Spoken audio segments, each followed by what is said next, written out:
As to the Landlord and Tenant Act, as you'll see from my paper, I think it's fair to say this venerable statute, which turned 70 last year, has and continues to have a significant shaping effect on commercial landlord and tenant relationships. It governs security of tenure and the terms on which new tenancies may be granted and many other matters. And in view of that age, the Law Commission is producing papers on possible reforms. Proposals at this stage are relatively modest, disappointingly modest, in fact. When I decided to do my talk on this subject, I rather hoped the Commission's first consultation would produce something a little more exciting than what it has, but more on that in a moment. Luckily, there is a little more interest in the second area of this talk, which is about grounds for renewal and opposition therefore under Section 30. There have been a few interesting cases, interesting fact patterns. I think it's fair to say the law hasn't revolutionized, but it has evolved in some interesting cases and interesting circumstances. Very quick whistle-stop overview of how the LTA operates. It essentially gives a measure of security of tenure for property occupied by the tenant for the purposes of carrying on a business defined in Section 23. That protection is available for tenancies granted for a term of more than 6 months, paragraph 2, unless there are some ways around that. But essentially, it's the 6 month rule. You can contract out of security of tenure provided some formalities are followed. Section 24 is provision for termination accordance with the Act or by forfeiture. 25 is landlord's notice. 26 is the means for the tenant to request new tenancy. And where there are grounds to oppose a renewal or for the landlord's notice, you have to rely on Section 30 as the landlord. Now, in terms of those grounds, there are provisions for compensation if the landlord seeks to rely on 3 of them, which are E, F, and G, essentially amalgamation of a sublease into a head lease, more or less, demolish a reconstruction of property, or occupy for the purposes of one's own business or for inhabitation. Otherwise, Sections 32 to 36 provide for the court's terms of the new tenancy. 37 is the compensation provision. So looking first at the reform proposals, or current lack thereof, by a consultation announced on the 19th of November 2024, the Commission undertook to produce recommends for the reform of the Landlord and Tenant Act. It's essentially a wide review of the statute to identify if and how it meets the needs of the modern commercial letting market. As put in the consultation paper, a periodic review is also a chance to test the 54 Act's foundations, its reason for being.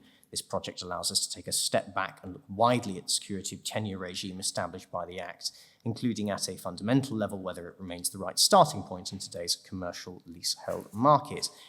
That's part of a wider consultation on commercial tenancies, which the Commission is proposing to undertake. There are also plans to review various other acts, which I don't cover here. As to the consultation, there was essentially a first stage consultation, which was looking at whether the basic model of contracting out was the right model. So should it be replaced by, say, contracting in, by compulsory security of tenure, by no security of tenure? There are also consideration of whether or not certain types of business tenancy should be removed from or added to the statutory protection regime. And there was a fairly extensive consultation to this. If you look at the consultation documents, there have been a lot of responses, including by firms up here. And quite rightly, the Commission took all of that into account. And in the event, if the interim statement from June 2025 is anything to go by, the contracting out regime is likely to remain. That was the feedback from much of the first consultation. It emphasised that radical reform would disrupt the market, create a good deal of litigation, and balance the interests of landlords and tenants in an appropriate way. It was felt that moving towards another type of regime would move the needle too far one way or another. At least those were the majority of responses. A common item of feedback was that the period for security to be attracted could be raised to 2 years rather than 6 months, so the Commission's going to consult on that in detail, and also that the current regime for contracting out could be made simpler and easier, and so that's also something that there's going to be consultation on. In terms of the future further consultation, there hasn't been a date announced for that, but I'm sure the Commission would obviously welcome your feedback when that does go public. In terms of the issues that are likely to be consulted on, we would expect to consider, the Commission says, the form in which disputes are heard, whether there are alternatives for dispute resolution, the grounds on which a renewal lease can be opposed by the landlord, and the compensation payable in some cases where the opposition is successful, the terms including rent of a renewal lease, any issues caused to parties by the Registration Act. It seems to me that standing back and considering all this feedback, in essence, there seems to be a broad view that the security of tenure regime broadly works. There are certain elements that could be tweaked or improved, but the basic model with the choice of disapplication appears to be popular. So that was a rather disappointing finding in one sense for me, but perhaps for practitioners like yourself, it's going to be useful because it would suggest there's not going to be much change to the fundamental mechanisms of the LTA. As to the recent developments, including and focusing on Section 30, there have been some, I would say, interesting cases around renewals, around relief from forfeiture and interim injunctions in respect of that, including some tried up here. I don't talk about those for the sake of brevity and for the sake of keeping this coherent, but that I'm perfectly happy to speak to you about some of the matters that have developed there. Section 17 handouts. Naturally, I don't mean forfeiture, I mean renewal. And so there are a number of grounds for those of you unfamiliar with the LTA as to how, if you are a landlord, you can say, well, I don't want there to be a new lease, even if I accept that there is the security of tenure regime in place. Those are broadly, I summarise as being disrepair, i.e. that where under the current tenancy, the tenant has any obligations as respect the repair and maintenance of the building, and in view of the state of repair of the building, the states resulting from the tenant's obligations, the tenant shouldn't be entitled to a new tenancy. B, that there's been a persistent delay in paying rent which has become due. C, the tenant ought not to be granted new tenancy in view of any other substantial breaches or for any other reason connected with use or management of the building. D, provision of suitable alternative accommodation for the tenant, having regard to the current situation, any business goodwill and so on. E, where the current tenancy was created by subletting of part only of the property comprised in a superior tenancy, and the landlord is the owner of an interest on reversion. Essentially, the landlord wishes to aggregate those interests. F, on the termination of the current tenancy, the landlord intends to demolish or reconstruct the premises comprised in the holding or a substantial part of those premises, or to carry out substantial work of construction on the holding or part thereof, and he could not do so without obtaining possession, so redevelopment, in essence, demolition and redevelopment. G, on termination of the current tenancy, landlord intends to occupy the holding for the purposes, or partly the purposes of a business to be carried on by him therein, or as his residence. So those are the 7 grounds set out at Section 30. So how has the law developed here? I'm going to look at Section 31F, and I'm going to look at, in particular, some cases which concern landlord's intention and proving that intention to redevelop. Firstly, the party needs to have a firm and settled intention not likely to be changed, or in other words, that the proposal for doing the work has moved out of the zone of contemplation into the valley of decisions. Slightly interesting metaphor to adopt there. Secondly, looking at the relevant date being the date of the hearing. So if you have your house in order by the date of the hearing and you have your plans sorted by that point as the landlord, you can be in the valley of decision by then rather than the zone of contemplation. Thirdly, you can't intend a result which is wholly beyond the control of your will. So if, in other words, you can't do the thing you want to do because you've not got the money to do it, then your intention is going to be frustrated and the court is going to find you don't really have an intention in fact.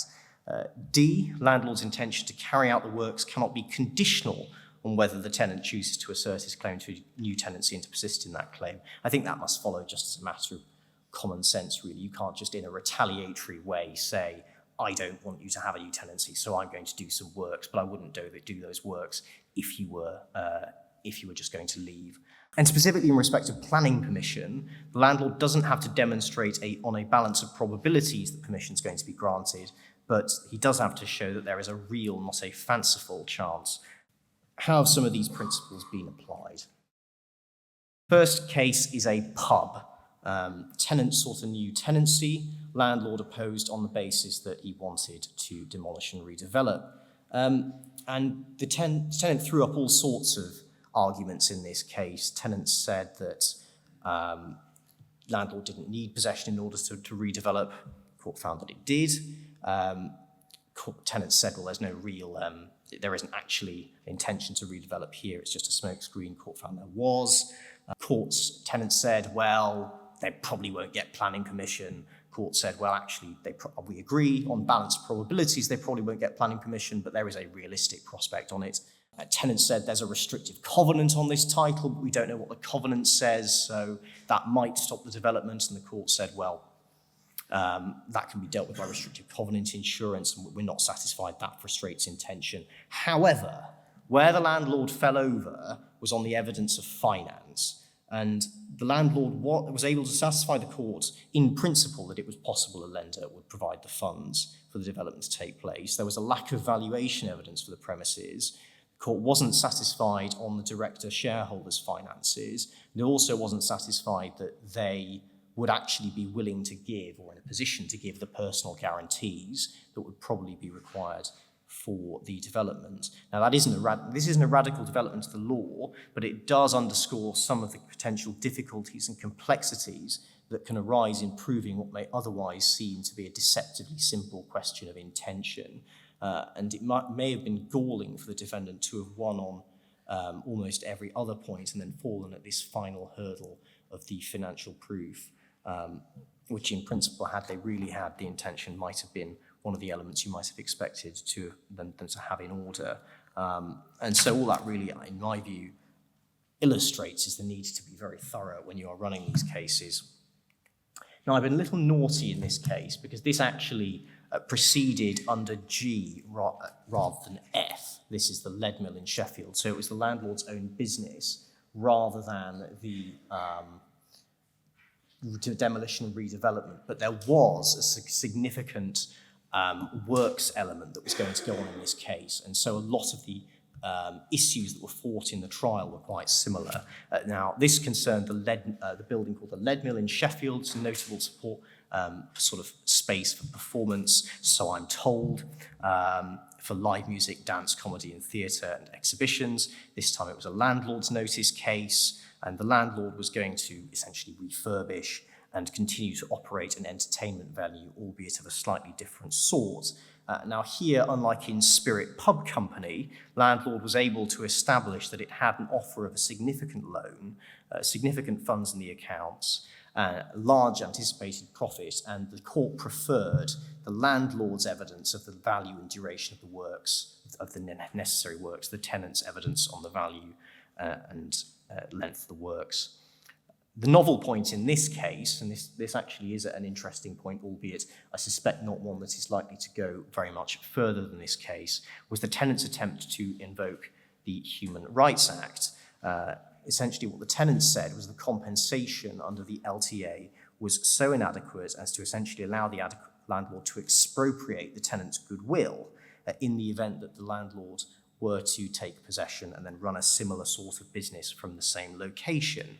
And so what the court said was it was satisfied in principle that goodwill could be protected under the relevant articles. However, the tenant hadn't actually proved the existence of the goodwill in this case, which it had merely asserted, and it also couldn't show that the goodwill was, as it were, its property sufficient to be protected, because it was always a conditional goodwill subject to the operation of the Act. It didn't have an unqualified right to exploit its adherent goodwill, as it says, paragraphs 51 and 52. And the court said even if it was wrong about that, the LTA struck a fair balance between the interests of the parties, and there was a countervailing public interest in vindicating landlord's own property rights. And you'll see in the handout, I label that as perhaps a desperate argument in the circumstances. I think probably on balance, it's unlikely to be repeated. There might be a circumstance in which the Human Rights Act can be invoked, and it was an interesting, novel point, but it seems unlikely to me that conclusion is going to be seriously challenged. Final case, GT Motoring Solutions Limited and Gareth and Sinclair Williams. That was a case that was heard in Leeds before Her Honour Judge Kelly. Claimants apply for renewal, resisted by landlords. Landlords could show an intention to demolish, but their redevelopment plans had been rather shifting before the hearing actually happened, and the court therefore was unwilling to find a settled intention of the landlords so as to move the matter fully into that valley of decision. There's also, paragraph 29, looks like a systematic exploration of how not to try and use section 31F. There was a lack of any application for planning permission, the non-disclosure of a pre-application that had been made, concerns from the local authority about the actual demolition process, lack of expert evidence in relation to the likelihood of an application being granted. So the court was a long way from being satisfied that the objective element of this case was going to be made out by the landlord. While in principle those issues might have been surmounted or been surmountable, it was for the landlord to satisfy the court that they were. There'd also been no evidence led as to the length of time within which works would be started. And what I would suggest is that there are a number of lessons for litigators in these cases when you're looking at 30F or indeed 30G cases which involve an element of demolition and reconstruction. There does seem to be a world of difference between a well-run argument where the ducks are in a row versus a slightly more, as it were, ad hoc thrown together element, and the test of intention is a deceptively low bar. By contrast, in the lead mill, where the landlord has done the work, it can be very difficult for the tenant to unpick that. And the human rights argument's dismissal may have shrunk the area for challenge a little bit. Finally, there is I think, a potential first mover's advantage for the tenant in bringing proceedings, where there's an intimation of a case on these grounds from the landlord, because you're essentially forcing the landlord to do its homework sooner and in more of a rush than it might otherwise have to do. G, so I refer to this as the landlord's business ground, though it also encompasses the landlord's residence. An interesting 2024 case on this was the appeal case Melcraft Limited and Royal Borough of Kensington and Chelsea. The respondents to the appeal occupied a flat in the premises for mixed residential and business use. The respondent was a company but with a sole director, and it was let to the claimant's sole director and family. The other portion of the premises were left to a coffee shop. The claimant was found to have occupied the flat in the premises partly for the purpose of carrying on its business interest, which was the management of 5 leases. Council wished to recover possession in order to use the premises to grant short-term accommodation arrangements under its main housing duty to relieve homelessness. The tenant was therefore applying under section 24 and 26 for a new tenancy, and there were 2 elements on appeal. Firstly, did the LTA even apply to the tenancy, i.e. was it a sufficient business use? And then secondly, if it did, was the council able to say, well, this is our business use, we've got a duty to relieve homelessness, that's clearly a business need, so we've got a business use that means we can compensate you and get rid of you. Now, insofar as the claimant occupied through its director as manager, and that director was carrying on a business at those premises, that was consistent with legal principle. The LTA covers any tenancy where the property comprised in the tenancy is or includes premises which are occupied by the tenant and are so occupied for the purposes of the business carried on by him or for those other purposes. And occupation or the carrying on includes where the tenant is accompanied by the person with a controlling interest in the company. Perhaps more harshly, but understandably, the local authority was unable to establish that its purpose of granting tenancies under the main housing duty was a business purpose. Here, the courts followed principles set out in the cases of Lever, Holst and Graysim, and those essentially cover how far, when you're parting with possession in a property, how far that parting with possession means you're parting, in effect, with your LTA protections. There are cases where if you retain a sufficient degree of control over use, presence in rooms and service beyond those of a normal lease, say you're running a hotel, that might leave the agreement within the LTA versus in cases where you're simply directly leasing.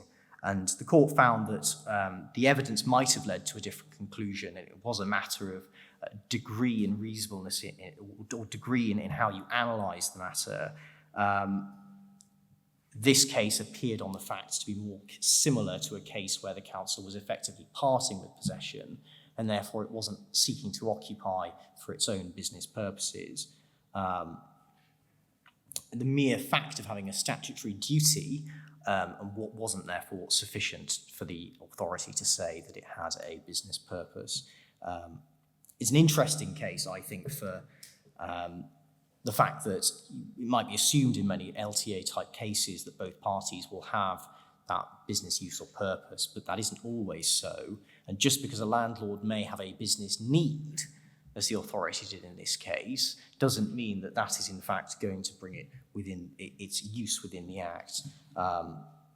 Now, there's I say it's a somewhat related case. Essentially, it's an interesting case which concerns the consequences of trying to run the own business use case and then successfully doing so, and then it turns out that you never intended to do what you said you were going to do in the first place. This was the case of McDonald's and Shirayama. McDonald's operated a restaurant in Parliament Square. Defendant landlords successfully in previous proceedings argued the own business purposes ground. It said it was going to open a Zen bento restaurant by November 2019. The landlord then doesn't open a Zen bento restaurant, briefly opens a restaurant of a different type in March 2020. That closed for COVID, reopened in September 2020. Finally, there was a coffee shop and bakery opened in 2021.